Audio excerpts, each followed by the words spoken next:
PD님께서 주신 질문인데 가장 고생했던 기억, 가장 병원에서 생활하면서 지금까지 큰 가르침을 받았거나 아니면 큰 고생을 했던 기억. 내가 먼저 하나 얘기하면 이제 펠로우 때인데 펠로우 때니까 이제 교수님 환자, 수술하신 환자를 내가 이제 봐야 되는 시점이었는데 근데 사실 그때까지만 해도 그렇게 크게 뭐 병원에 대해서 만족하고 불만족하고 이런 생각을 크게 안 하고 살았던 것 같아. 당연히 이제 교수님 환자를 잘 보고 이러는 게 내가 할 일이고 그런데 이제 환자가 이제 그날 회식이 있어가지고 또 마침 마지막에 끝난 작은 수술 환자분을 못 보고 이제 퇴근을 했어. 다음날 아침 이제 주말 아침이어서 출근을 했는데 이제 환자분이 전날 이제 수술을 했는데 작은 수술이었지만 얼굴을 못 봤다는 거에 대해서 이제 사실 뭐 간호사한테 얘기를 하면 뭐 밤에라도 가서 봤을 거 아니야. 그런 얘기가 없이 이제 그 다음날 아침 컴플레인을 했는데 나중에 알고 보니까 이제 그 동네에 어떤 뭐 건달 같은 사람이었더라고. 그래서 그 사람이 이제 나를 잡고 이제 막 흔들더니 던졌어 바닥에. 내가 쓰러졌지 바닥에. 뭐 경찰이 와서 강제 퇴원을 하고. 근데 난 사실 그때까지만 해도 내 그때 심리 상태를 잘 보여주는 사건이었던 게 뭐냐면 그 일을 당하고 나서도 나는 그냥 크게 동요하지는 않았어 처음에는. 그래서 아들을 데리고 그 근처 공원에서 축구를 막 하고 있었거든. 그 일을 당하고 보고는 했지. 기교수님 뭐 이래서 강제 퇴원 시켰습니다. 그리고 축구를 하고 있는데 다른 과 교수님이 전화가 온 거야. 그 친구가 내가 아는 사장님의 뭐 잘 아는 동생이라고 하니 경찰에 가게 되더라도 사건이 안 됐으면 좋겠다라고 부탁을 하는 거야 나한테. 그 전화를 받고 나서 내가 그 직업에 대한 그 자리에 대한 마음이 완전히 바뀌었어. 그 전화 하나로.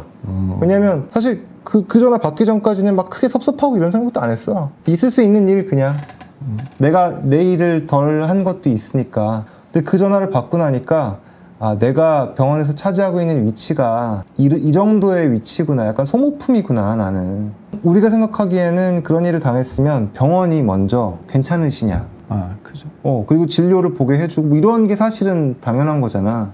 나한테 왔던 거는 다른 과 교수가 전화해서 그 친구가 뭐 자기가 아는 사람이 아는 사람이고 뭐 근데 그거를 당하고 나서 느낀 건 이건 아니다.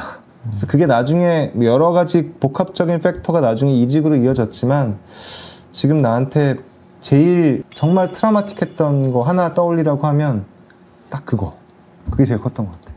그 뒤로는 비슷한 경험은 없었나요? 전후로도 뭐 똑같은 일은 없었지만 이제 우리 그 병원 사회 자체를 다시 보게 되는 사건은 몇 가지가 있었지. 사실은 내 꿈은 뭐 복수라는 게 의미 없다는 걸 알면서도 정말 유명해져서 그 사건을 터뜨리는 게 내 꿈 중에 하나야. 그래서 그 사람을 끌어내리고 막 이런 생각도 가끔 해. 근데 그런 사건이 사람을 좀 바꾸는 것 같아. 그러니까 어떤 직업관이라든지 그럴 수 있죠. 그 정도로 부당한 일을 겪으셨으면 납득이 안 되니까 일단 본인이. 정무는 그런 사건이 있었니? 저는 사실 이게 질문이 원래 기억에 남는 거잖아요. 안 좋은 기억인데 저는 그냥 뭐 안 좋은 기억이긴 하지만 그래도 나를 지나갔던 많은 환자 중에 가장 기억에 남는 애여서 사실 이거는 제가 그 수필문학상 거기 기고해가지고 했던 내용이기도 한데 뭐 소아간식 한 애기인데 뭐 아무튼 고생을 하다가 결국에는 한 9개월 만에 죽긴 했어요. 근데 엄청 되게 친했고 원래 제가 안 들어가도 되는 수술이었거든요. 근데 소아간이식이니까 그 전임이들이 아직 손이 안 익숙하니까 제가 진료교수 때인데 그냥 내가 들어가겠다 해서 내가 들어가고 새벽까지 수술 다 끝내고 그때부터 얘랑 저랑 뭐 운명적으로 이렇게 얽힐 건지 모르겠는데 아무튼 잘 됐는데 풀미넌트로 왔던 애여서 잘 됐는데 갑자기 막 열도 나고 안 떨어지는 거예요. 알고 보니까 이제 어쨌든 혈액조형 질환이 생긴 거여서 혈종으로 넘어가가지고 한 9개월 정도 병원 생활을 했는데 퇴원을 못하고 내가 워낙 저희 팀이랑 저희 교수님이랑만 이렇게 라뽀가 잘 돼 있어서 조영내과 선생님하고 이렇게 잘 안 하려고 하는 거예요. 그리고 스테로이드 엄청 쓰니까 얘가 얼굴이 엄청 귀여운 꼬맹이인데 초등학생인데 얼굴도 똥똥해지고 남자인데 엄청 우울해서 제가 하루도 안 빼놓고 그러니까 이제 전과가 됐잖아 소아과. 그리고 이제 백혈구 수치 떨어지니까 격리실에 가고 그러니까 아침마다 하는 게 저는 원래 아침에 출근하면서 환자 딱 보고 가는데 그냥 그 친구는 늘 먼저 가서 그냥 잘 있니? 이렇게 보고 엄마랑도 좀 친하고 했는데 애가 너무 계속 안 좋아지는 거예요. 잠깐 좋았다 나빠졌다. 근데 저희 첫째랑 동갑이었거든요. 근데 이 친구가 초등학교에 들어가야 되는데 이제 친구가 없어진 거야 다. 그 순간에 이제 얼굴도 이제 바뀌었고 너무 우울해하길래 제 첫째한테 혹시 이런 친구가 있는데 한번 만나볼래? 라고 해서 첫째가 그냥 오케이 해서 저희 딸이 이제 회복해가지고 그 밑에 식당에 내려올 때 되니까 이제 만난 거지. 그리고 저희 동생들도 둘 있었으니까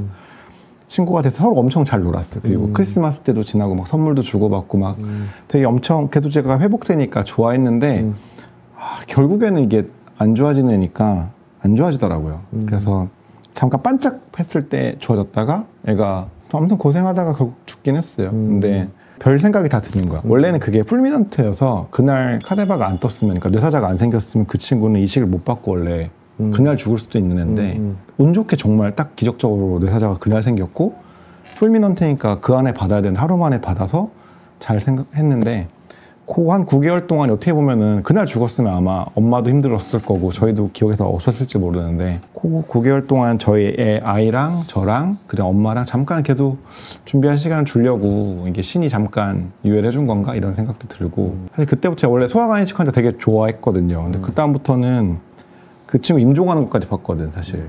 그래서 그때부터는 소아간이식 하고 나서 애들을 못 보겠어. 그때 워낙 PICU랑 그때 펠로우 때랑 전공했 때 워낙 친해가지고 그때 있는 애기들 막 다 안아주고 막 그랬는데 그 친구 이후로는 사실 소아간이식 환자 생겨도 잘 가서 못 보겠더라고요. 그때 워낙 힘들었고 워낙 저희는 성인들만 주로 보니까 그 아이들은 늘 잘 되거든요. 이식이 되고 나서 대부분 잘 가는데 그렇게 끝나고서 한 9개월 그러니까 어쨌든 하루도 안 빼놓고 봤으니까 그래서 그런 기억이 있어서 아무튼 뭐 많은 생각을 하게 됐죠. 그때 이후로. 지금도 사실 부모님이 가끔씩 연락도 해주시고 하는데 그 저희 첫째랑도 친구였으니까 첫째도 가끔 얘기하고 뭐 그런 얘기가 있었습니다. 사실 살았으면 더 좋았을 텐데 아쉽긴 하죠. 굉장히 너한테도 아주 깊은 흔적을 남긴 그런 사건이네. 그죠. 자식을 잃은 부모의 마음을 어찌 헤아릴 수 있을까. 며칠이 지나 친구가 하늘나라로 갔다고 첫째 아이에게 소식을 알렸다. 죽음이 무엇인지 알긴 할까. 아이도 슬퍼하고 함께 울었다. 운명, 팔자, 그런 것을 믿지는 않지만 간이식을 받지 못하고 사실 그날 하늘나라로 갔을지도 모르는 아이에게 9개월 동안 나와 Y 교수님 그리고 첫째 아이와의 인연, 그 와중에 느끼지 못할 추억들을 가지게 해주려고 신이 잠깐 유예를 해준 것인가. 아이의 부모님에게 잠시 이별할 시간을 주고 가게 해주려는 것 아닌가 라는 생각을 해야 이 아픔을 겪을 수 있을 것 같아 스스로에게 그렇게 말을 하고 있었다. S에게 9개월간 아픈 기억보다 좋은 추억만 가지고 천국에선 행복하길. 2020년 1월의 어느 날.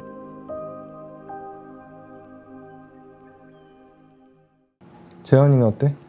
저는 제가 이렇게 직접 수술을 하지는 않지만 제가 스스로 자조적으로 이제 설거지라고 하는데 수술하고 나서가 끝이 아니더라고요. 저도 일반인이랑 뭐 마찬가지였죠. 수술하면 수술 끝, 좋아지고 회복 끝. 그래서 일상생활로 복귀 이런 건 줄 알았는데 생각보다 그 포스트오피라는 게 지난한 과정이 있더라고요. 그런 것들을 하는데 때로는 되게 지치죠. 저는 뭐 특별한 한 명이라기보다 그 수술 받고 나서 고름이 생기고 물이 고이고 이은 데가 터져서 혈관이 녹고 그래서 출혈이 생기고 그런 환자들을 대응하는 일을 하는데 그래서 되게 힘들 때도 있었어요. 이게 무슨 의미인가 나는 맨날 설거지만 하고 뭐. 그리고 환자분들은 또 이렇게 워낙 상태가 안 좋으시니까 우리가 뭔가를 해준 것도 기억도 못하고 그냥 아파만 하시고 주로 이제 또 이야기는 밖에 나가서 외과 주치의 선생님이랑 얘기하니까 그 외과 교수님이랑 얘기하고 그래서 사실은 뭐 저희는 일은 다 하지만 좀 인정을 못 받는다 이런 기분도 있었는데 어느 날은 한 새벽 한 2시에 일이 끝났는데 집에 가는데 하늘이 너무 맑고 되게 겨울 하늘이었는데 날씨가 너무 산뜻하고 좋은 거예요. 하루 종일 저 나복 입고 있으니까 땀에 절어 있었거든요. 상쾌해가지고 어느 순간 뭘 그렇게 생각하냐, 환자 좋아졌으면 됐지 이런 생각이 들더라고요. 갑자기 어느 순간 그냥 열심히 해서 좋아진 거면 됐지, 그거 뭐 너한테 공치사 안 했다고 네가 뭐 빌빌거리냐 그런 생각이 들더라고요. 그리고 이제 여기 와서 제가 또 존경하는 교수님 밑에서 일을 하는데 그 교수님이 술만 드시면 똑같은 얘기를 맨날 하세요. 재현아, 좋은 의사가 뭐냐? 친절한 의사냐? 설명 잘하는 의사냐? 아니야. 환자 살리는 의사야. 환자를 살릴 줄 알아야 된다. 그러려면 열심히 공부하고 매일매일 환자 사진 다 들여다봐야 되고 환자 보는 사람들이 맨날 가서 이야기 듣고 하는 거 모르냐. 우리는 맨날 사진을 봐야 돼. 사진을 정성 들여 봐야 된다. 물이란 물은 족족 다 뽑아 없애버려야 되고 고름이란 고름은 하나하나 외과 선생님들이 이렇게 해주세요 저렇게 해주세요 얘기 안 해도 우리가 먼저 이거 먼저 뽑아야 됩니다. 며칠 뒤에 체크해야 됩니다. 그런 걸 선제적으로 얘기해 줄 수가 있어야 된다. 그래야 좋은 의사가 된다. 그런 얘기를 맨날 들어서 좀 지겹기도 한데 맞는 말이라는 생각이 들고 또 설거지도 하다 보니까 또 이게 이골이 나더라고요. 중요하지. 네, 그래서 중요하지. 그런 면에서 또 보람을 찾고 사는 게 또 삶 아닌가. 저희가 뭐 화려한 스포트라이트를 받지는 못하지만 그런 생각이 듭니다. 참 사람 마음 먹게 달렸어, 그지? 저희가 인정해 주잖아요. 저희가. 너무 저희한테 신이에요. 저희한테. 메시아지, 인터뷰에서는. 메시아. 네. 근데 재환이가 항상 내가 보기에 약간 철학적인 면이 있잖아. 아마 그렇게 마음을 조정할 수 있는 게 굉장한 능력이 아닌가 싶어. 왜냐하면 나도 개인적으로 그런 갑작스럽게 안 좋은 쪽으로 생각하기 시작한 적은 많아도 그렇게 재환이처럼 건설적으로 그래 이런 적은 많지 않았던 것 같거든. 원형적 사고지. 원형적 사고. 정말 왜 그런 얘기 하잖아. 자기 감정을 다스리는 게 슈퍼파워다. 영화에 나오는 슈퍼히어로 어떤 사람은 투명인간이고 어떤 사람은 이런 것처럼 그런 능력이 되게 중요하다는 생각이 드네. 내가 기억나는 것 중에 하나는 우리가 간담체는 뭐 제일 흔하게 하는 게 담낭절제술이잖아. 그런데 이제 대학병원하고 로컬을 이제 이직을 했으니까 대학병원에서 비슷한 사건이, 그러니까 합병증이 생기고 로컬에서 바로 똑같은 합병증이 생겼는데 담낭절제술을 하고 나서 이제 담관결석이 생기는 경우는 사실 뭐 합병증이라고 하기에도 어렵거든. 그건 있을 수 있는 사건인데 대학에서는 그냥 아무 얘기 없이 넘어갔던 일이 이제 로컬에서는 가족들 전체가 온 거야. 어떻게 이럴 수가 있냐. 되게 진땀 뺐던 기억이 있거든. 병원들 간의 차이가 환자 가족이 느끼기에는 굉장히 차이가 크구나. 똑같은 의사가 앉아 있어도 심지어 더 오래 일한 사람일 수도 있잖아. 종합병원에 앉아 있는 사람이. 그렇죠. 그런데도 느끼기에는 이 사람은 아산 의사, 서울대 의사 이게 있고 이 사람은 작은 병원의 의사 이게 있다 보니까 내가 똑같이 진료를 했는데도 그 병원의 차이가 진짜 크더라고. 그게 제일 심한 게 국군수도병원 저희 근무했던 그거잖아요. 사실 왜냐면은 그러니까 충수돌기염 수술을 일반 대학병원에 가면 전공 2년차, 그렇지. 1년차들이 이제 뭐 봐주시긴 하지만 하는데 거긴 다 전문의들이고 사실 심지어 수술 끝나고서 드레싱부터 이 실밥 빼는 것까지 전부 다 챙겨주고 입원도 다 시켜주고 오더도 전부 다 교수, 그러니까 이제 펠로우급이 다 하는데 안 받고 자꾸 대학병원 가겠다는 친구들이 많잖아요. 그러니까 아직은 우리나라의 이 의사가 뭘 하는 능력보다는 아직은 좀 간판이 좀 중요하다는 느낌이 들 때가 좀 있어요. 좀 맞아. 슬프죠. 그래서 그렇게 얘기해줘요, 저랑. 또 지금 나가면 이제 레지던트 1년차, 2년차들 처음 집도하는데 거기서 할 거야. 근데 여기서 하면 나 거기서 하고 펠로우까지 하고 온 사람이 다 해줄 거고 해도 이렇게 해도 부모님들이 이게 못 믿고 나가시잖아요. 그러니까 그런 건 좀 슬픈 현실인 것 같긴 해요. 분명히 더 경험도 많은 사람이 하는 거임에도 불구하고 로컬도 마찬가지잖아요, 사실. 그런 맞아. 담당절제소는 오히려 대학병원보다 그런 로컬에서 훨씬 더 많이 그럼. 한 전문의들이 진짜 많이 있는데 그런 거를 환자와 의사 간에 좀 신뢰의 문제가 있는 것 같아요. 환자분들이 인식하시는 거랑 차이가 좀 큰 것 같아. 내용에 대한 것도 좋고 이 영상하고 무관한 것도 좋습니다. 저희 댓글로 선생님께서 좀 궁금하셨던 거, 저희가 좀 다루고 싶었던 거를 좀 말씀해 주시면 저희가 앞으로 컨텐츠를 만드는 데 참고를 하겠습니다. 네, 감사합니다. 닥터 스쿨 닥터